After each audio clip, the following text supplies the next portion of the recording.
Ayer mencionábamos una situación que pasó en una jornada reprogramada donde Limeño recibía el cuadro de Once Deportivo. Ya hablamos también de esa acción, pero es importante también hablar de lo que pasaron en los diferentes partidos. Profe Elmer, creo que todos, el profe Emiliano era enfático en decir actitudes antideportivas. Las hemos vivido con jugadores de Once Deportivo y de Municipal Limeño en esta ocasión, en donde se ven claramente este tipo de acciones. Me imagino, profe Elmer, que tienen que ir reflejadas también en el acta arbitral.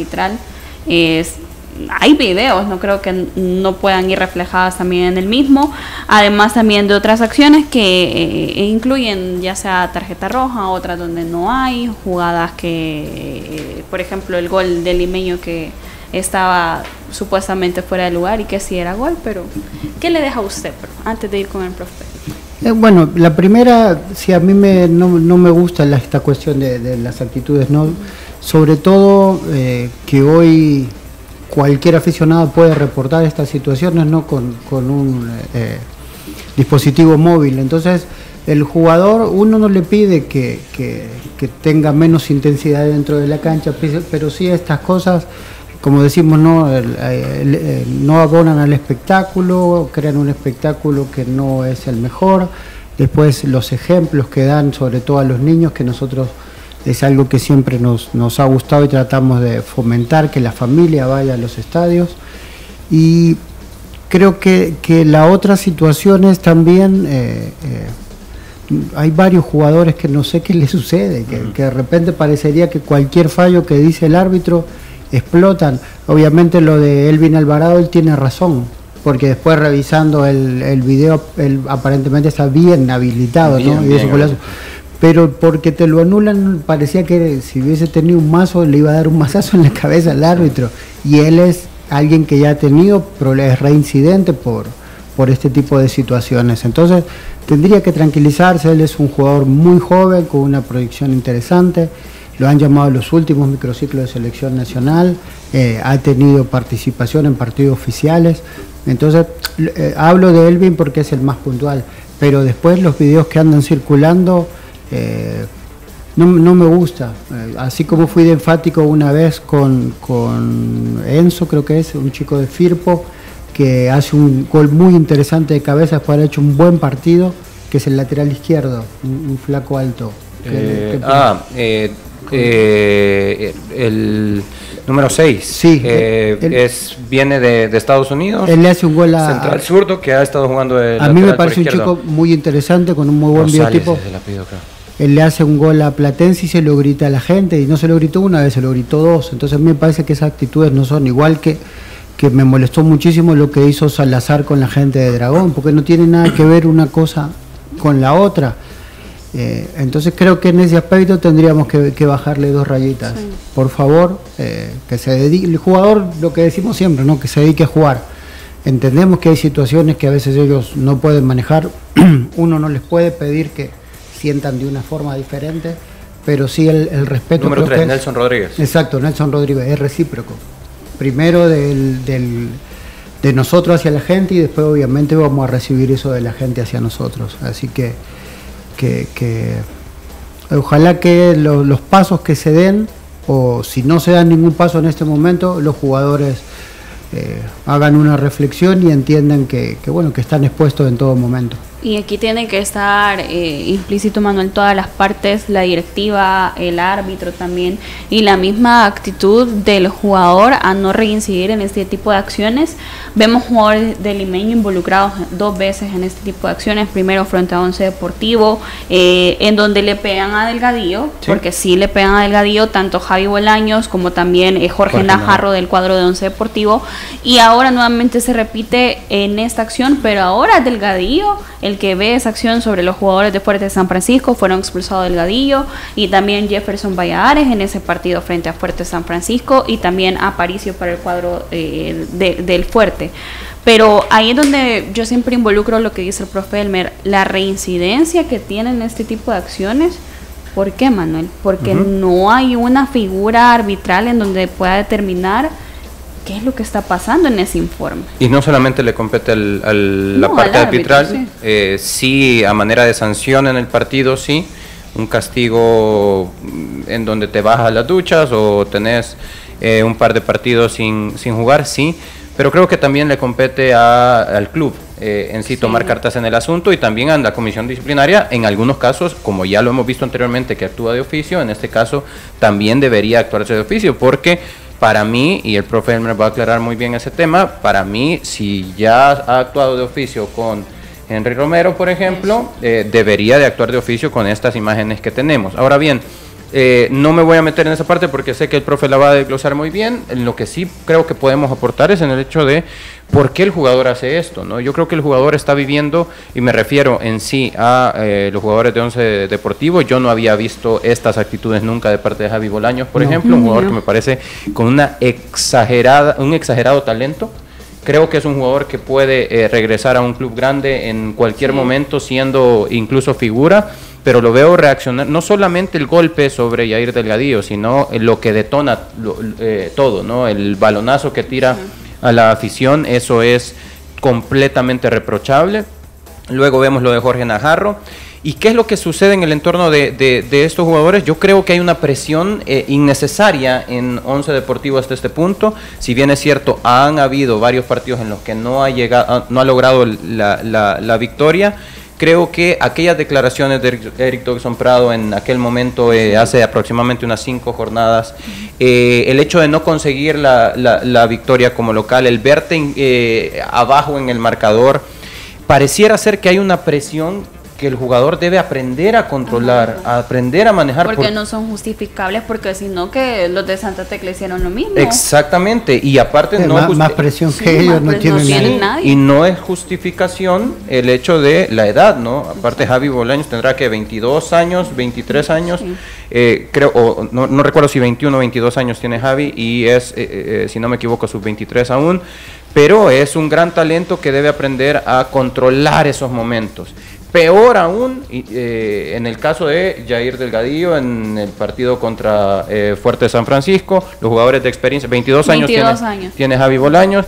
Aún, esto es lo que vemos, esta ya es la reacción. Si usted tiene un dispositivo móvil, podrá ver la acción. Estas son ya las reacciones después del detonante, que es el lanzar el balonazo a la afición. Luego de eso, Yair Delgadillo se acerca a recriminarle a Javi Bolaños que no debe hacer eso con la afición, y sucede esto. Javi lanza ese golpe. Son momentos de presión en Once Deportivo que no tienen por qué ser justificación para que tú reacciones de esta forma.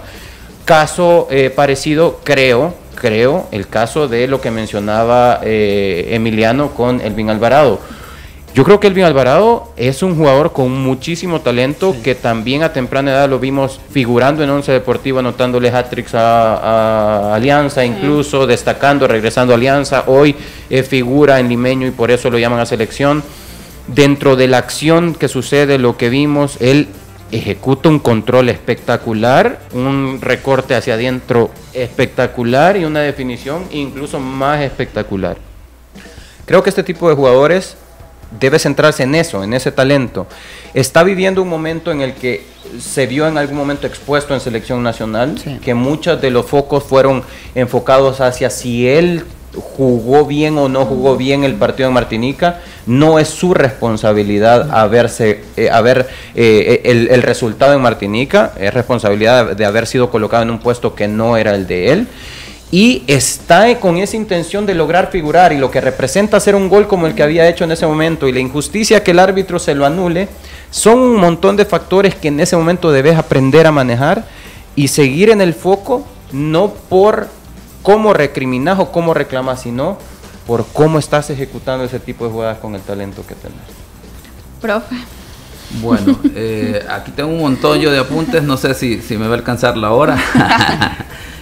Vamos a tratar de sintetizar los principales aspectos en este sentido, pero veamos, el arbitraje me parece que sigue en el abandono de manera estructural, porque podemos tener un parámetro que es un indicador medible, que se refleja en algo material.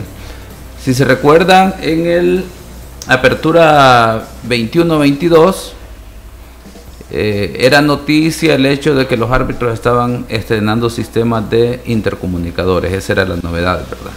19 años después de su implementación en el entorno del fútbol, los árbitros salvadoreños por primera vez tenían intercomunicadores que se los proporcionaba la Federación Salvadoreña de Fútbol.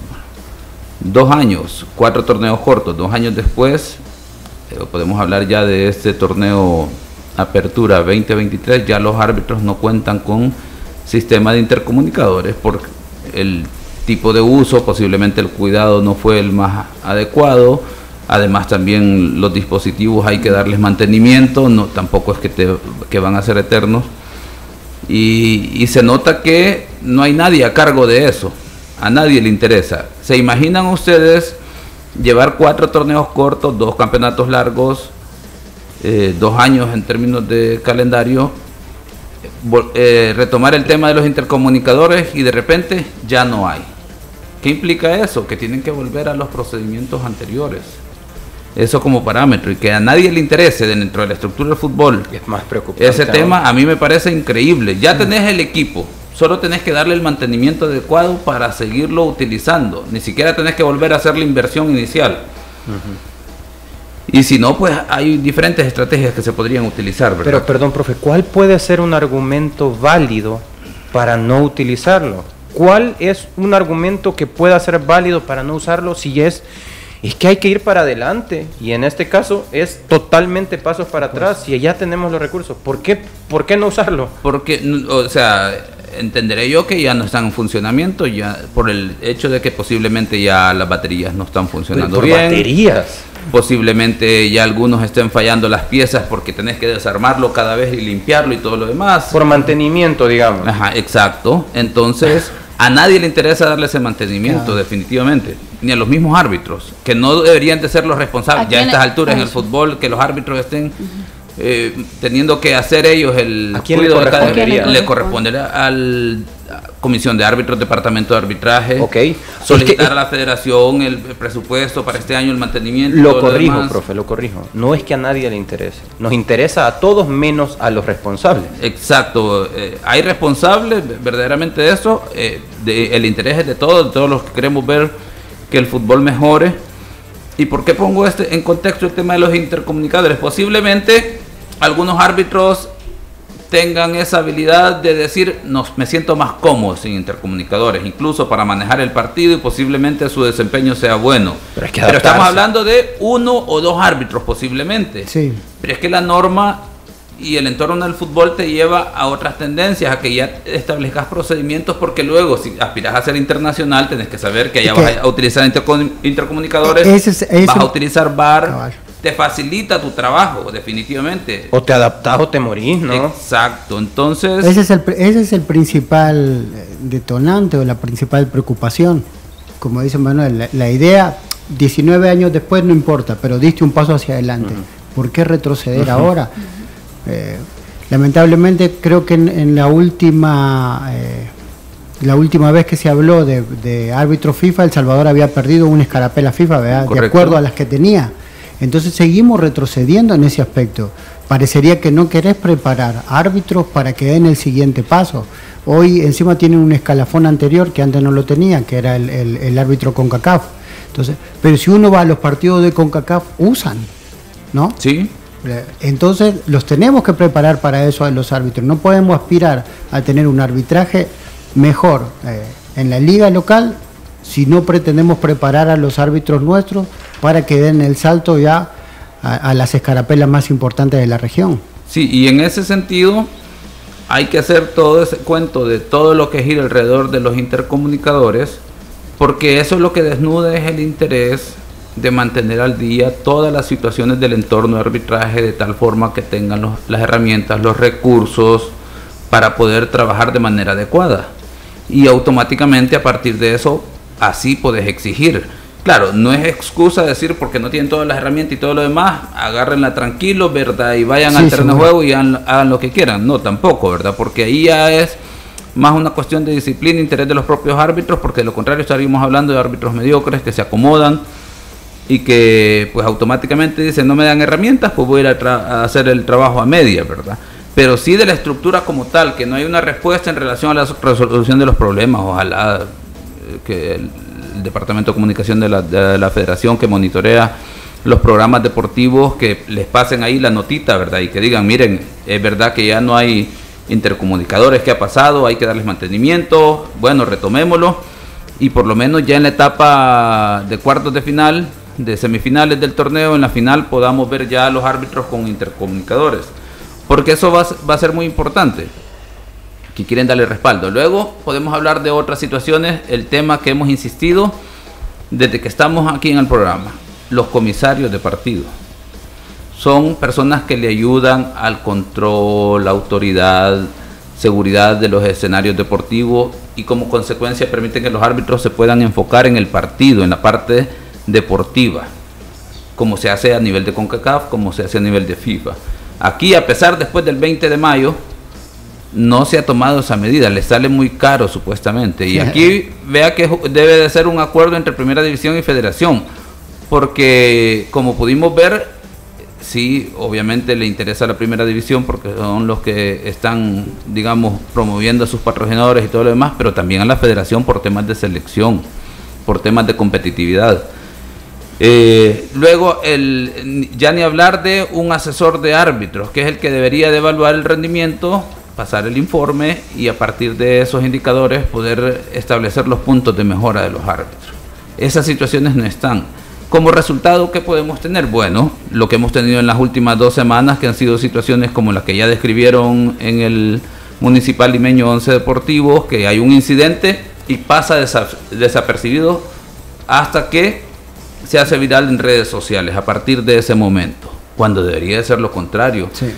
Si se le escapa, por último, que me parece increíble que se le haya escapado la cuarteta arbitral, posiblemente a 1 o 2, pero a los 4, que no hayan podido observar el incidente del puñetazo en el abdomen del jugador del Limeño, el rodillazo en la pierna, el lanzamiento del balón a los aficionados, que eso es lo que genera la otra situación, que haya pasado desapercibido por los 4 árbitros me parece sorprendente, pero aquí es donde la figura del asesor y comisario del partido también pueden incluir en su informe y es vinculante porque pasa a la comisión disciplinaria para que se tomen medidas.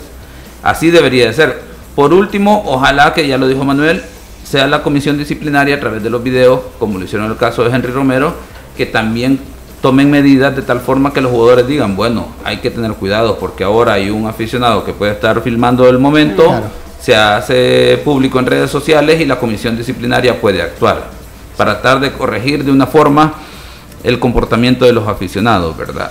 A través de la estructura del fútbol. Hay una institución, un mecanismo que se puede hacer a través de la comisión disciplinaria actuando de oficio.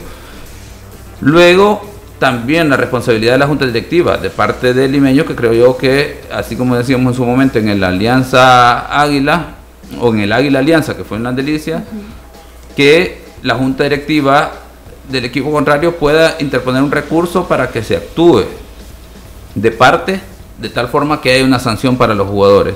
Luego la responsabilidad de los entrenadores, definitivamente, ¿verdad? Los entrenadores tienen un papel importante en la disciplina de los jugadores, el mismo jugador también saber que es fútbol profesional, ya no de marrullería. De repente alguien dirá, bueno, voy a tratar de hacer la picardía, pero yo la diría tal vez en aquellas situaciones en el área, aquellas situaciones que son un poquito, entre comillas, deportivas, y ahí que sea el árbitro el que esté atento a tomar una buena decisión. Pero ya esto sale de lo deportivo definitivamente. Y luego a los que les compete principalmente en el partido, digamos en acción de juego, a los árbitros definitivamente. Ellos deberían de estar más atentos, parece que andan un poco desconcentrados. Si no, veámoslo el fin de semana, en el Santa Tecla Alianza, 2 situaciones a Santa Tecla que pudieron haber sido penales y posiblemente estaríamos hablando de una situación completamente diferente, porque el 2-0 de Alianza viene ya en los últimos 10 minutos. Eso implicaría que en algún momento Santa Tecla se pudo ver puesto en un empate, en un hipotético empate frente a Alianza, y estamos hablando que estaríamos hablando de otra historia, porque la serie hubiera quedado 2-2 en la ida y un 1-1 posiblemente en la vuelta, con un escenario completamente diferente en relación a la afectación que termina siendo para el entrenador. Pero es análisis aparte, pero al final tiene cola. 11 Deportivo Águila se termina dando una expulsión en una falta que no termina siendo ni falta. Hay una segunda amonestación y roja. El árbitro se puede equivocar y es error del árbitro, pero me sorprende que está en una posición en la que el cuarto árbitro y el asistente 1 pueden auxiliarle y decir no hay falta, o por lo menos el jugador que estás amonestando no ha realizado una acción para falta, mucho menos para amonestación. Y luego posteriormente hay una situación de tarjeta roja para el jugador del equipo que ha recibido una tarjeta roja de manera incorrecta, y ahí no se actúa en una agresión, un codazo sobre el jugador de Águila. De igual forma, nadie del equipo arbitral reacciona. De repente aquí vinculo con lo que había desarrollado en la primera parte. Bueno, de repente estás esperando querer comunicarte, ¿verdad? Ya se te olvidó que si no tenés intercomunicador, para eso podés hacer el procedimiento de antes de levantar la bandera y decir, vení, te voy a comunicar tal información. Fuerte San Francisco Limeño, ¿verdad? Que de hecho hay una situación de el primer penal o el penal que le sancionan a Fuerte en San Francisco es una situación fuera del área. El asistente 2, que era el responsable, no le termina indicando al árbitro que la situación es fuera del área. Hay un fuera de lugar que se termina sancionando de un pase de alrededor de 30-40 metros. Que no hay por dónde poder equivocarse, solo que el árbitro asistente esté desconcentrado, que efectivamente qué es lo que sucede. Y luego el incidente de la trifulca entre jugadores, ¿verdad? Que terminan expulsados, amonestados, cuando los árbitros pudieron haber intervenido de manera inmediata para evitar que esto creciera, ¿verdad? Entonces son situaciones que generan un escenario que uno dice, ¿qué está pasando en términos del manejo de la autoridad de los árbitros? Hay que tener mucha atención porque pareciese que no están haciendo las tareas en serio, parece que se relajaron en el sentido de que los jugadores estaban mostrando buen comportamiento, pero tienen que tomar en cuenta que segunda vuelta los equipos vuelven a enfrentarse, ya tienen un parámetro de medición, los partidos se vuelven más competitivos. Por más que alguien critique que nuestro fútbol en términos de competiciones internacionales no hemos estado dando la talla, pero eso no te quita la competitividad en cada uno de los partidos de que vos no querés perder y que si no vas a generar bronca, ¿verdad? O vas a buscar mecanismos de tal forma de sacar ventaja. Entonces los árbitros para eso deben de hacer una buena evaluación del partido, una buena planificación y luego actuar con autoridad, que definitivamente no lo están haciendo en este momento. Después de ese análisis de todo lo que ha pasado en esta segunda vuelta y también de la jornada número 15, vamos a hacer una pausa y ya regresamos.